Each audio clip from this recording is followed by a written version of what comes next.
Good morning in Christ, everyone, and have a blessed day. Our scripture reading for today is from the book of James, chapter 1, verse 26.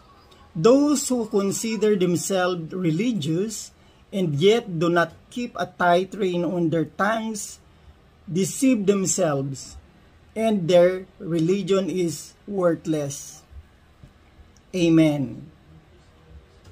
Ang mga nagtuturing sa kanilang sarili na relihiyoso, ngunit hindi nagpipigil sa kanilang mga dila, ay dinadaya ang kanilang sarili, at kanilang relihiyon ay walang halaga. Amen. Ang passage po natin today ay, kung hindi makakabuti sa ating kapwa, ay wag na nating ilalabas sa ating mga dila, wag na nating ilalabas sa ating bibig,